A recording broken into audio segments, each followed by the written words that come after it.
The mayor of Tshwane, Cilliers Brink, may be facing a motion of no confidence in council this week. The ANC is threatening the motion, citing a deteriorating state of governance and financial mismanagement. Mayor Brink joins us now. Good morning to you, Mayor, and thank you very much for your time.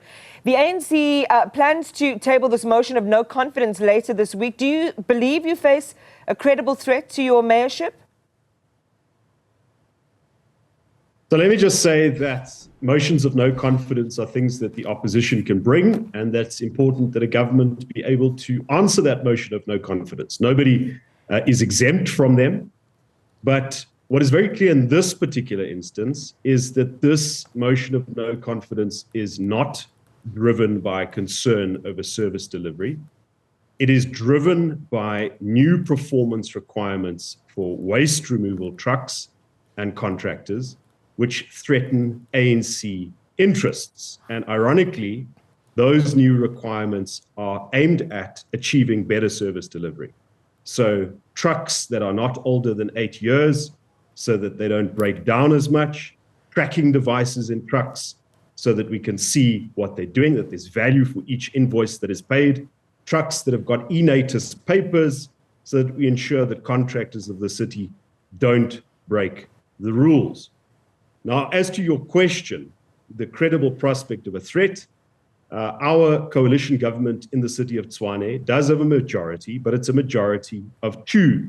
So in general terms, any government with such a slim majority is at risk, especially if there are fears that people might be induced to vote in a particular way.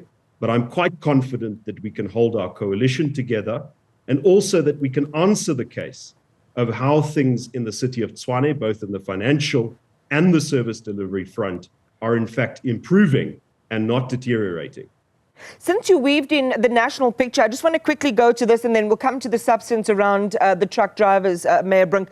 President Cyril Ramaphosa's speech at the beginning of, or the opening of Parliament last week, signaled collaboration in both provincial and local government. How do you interpret this expected move against that backdrop? So I think it's just important to say that it's not in the country's best interest, and certainly not in the interests of what President Ramaphosa and the government of national unity now tries to achieve, for the city of Tshwane to be governed like we've seen the city of Johannesburg being governed and the city of Ekurhuleni being governed. So it's very important to make that point. This is the capital city, just like Johannesburg is the biggest economic hub of the country. But I also just need to point out that we don't have an agreement with the ANC in Tshwane. Our agreement is with our multi-party coalition partners, Action SA, Freedom Front Plus, IFP, ACDP. And there is no requirement that the ANC should refrain from bringing a motion of no confidence. Yeah. But it does kind of, allow us to read the situation as the kind of limitation on goodwill. That goodwill exists at a national level, even though you're not in a coalition, provincially speaking. The goodwill necessarily does not extend to local government politics. I want to go to the issue that you talked about. It's about these lucrative waste collection tenders. You've explained what that's all about. But elsewhere, we've heard with complaints from the truck owners, for example. They say that they are not being paid on time. There are these new requirements now for the quality of their vehicles to be at a certain standard. They've taken out loans to upgrade their vehicles, but not being able to service those loans because of payment delays. They say they are losing out. Have you addressed them directly? Because I know that, as you say, this is just about the loss of a tender and risk that's motivating this potential move from the ANC. But have you spoken to some of those stakeholders? Have you addressed some of these concerns that I'm sharing with you now? So there's a new tender. The old service providers, if there are any payment issues, they know what sources and what channels to follow to address their issues. One of the issues that we do want to address is that there must be evidence of a certain level of performance before we pay invoices. One of the requirements I mentioned is that a tracking device is installed in the vehicle to ensure that the city knows where that truck goes, and the movements of the truck is then submitted with the invoice. So it's exactly because we want to ensure that there's proper performance and that the money we spend on behalf of the people of Tshwane, in fact, delivers value. I have not addressed contractors of the city. I think it would be inappropriate for me to do so. I also didn't serve on any panel to decide on any tenders. This is a decision made by the city administration, the city manager, and there necessarily needs to be a separation between the directives of a politician and contracting decisions. My directive and the directive of the coalition here in Tshwane is that we want value for money. We want to ensure before we pay an invoice that the work was actually done. The job of the city manager and his administration is then to follow the prescripts of the law and to make sure that that tender is regular.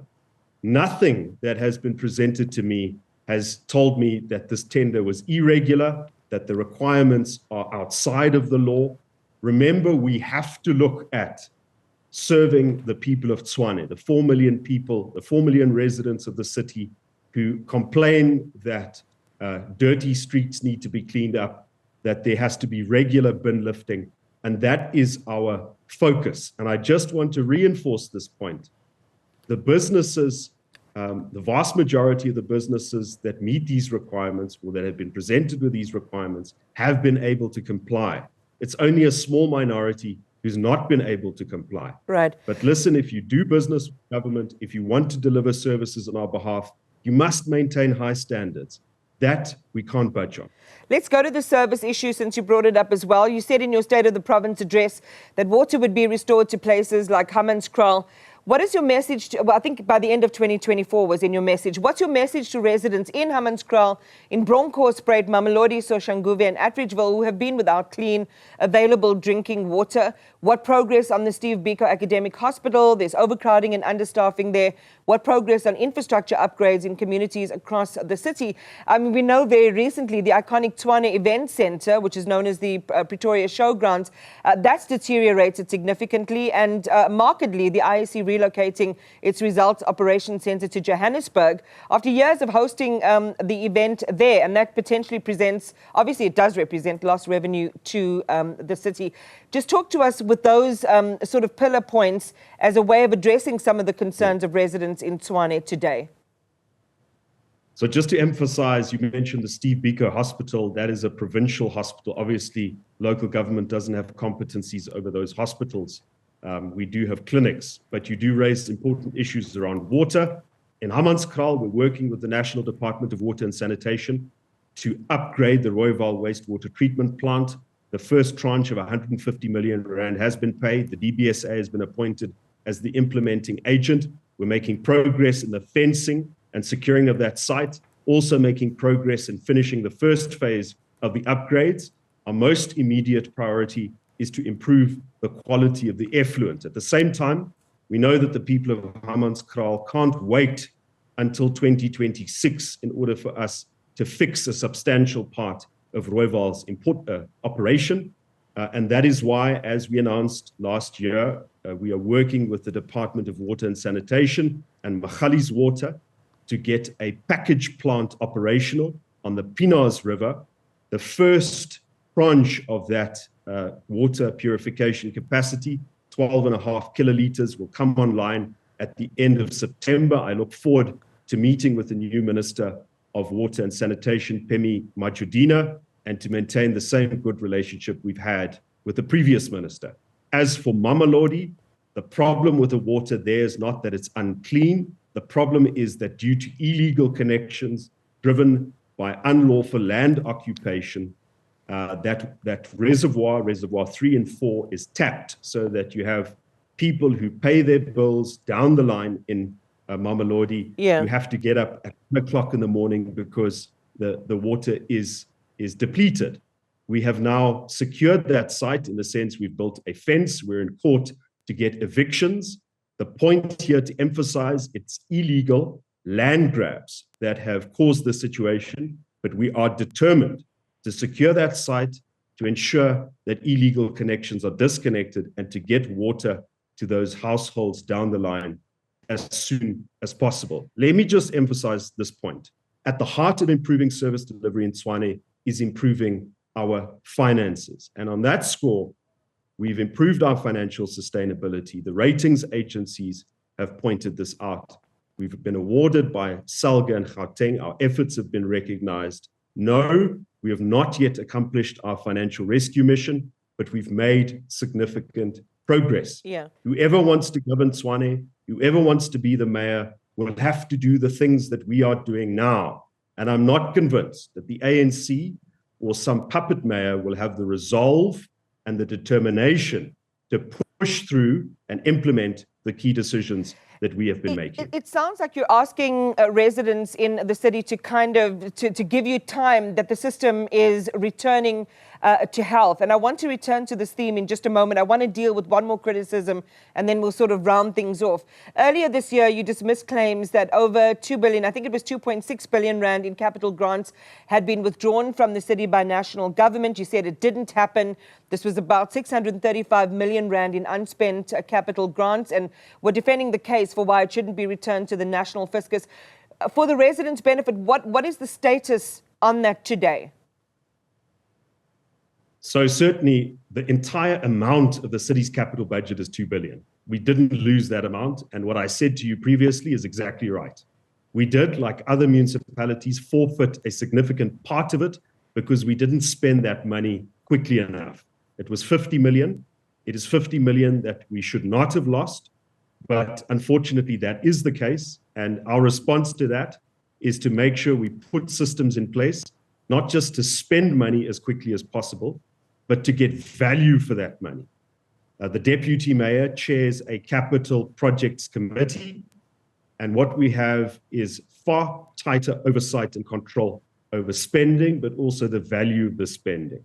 We ended the last financial year, which was the end of June, by spending 92% of our capital budget. Obviously, we want to be at 100%, and we are slowly but surely making the improvements to ensure that happens.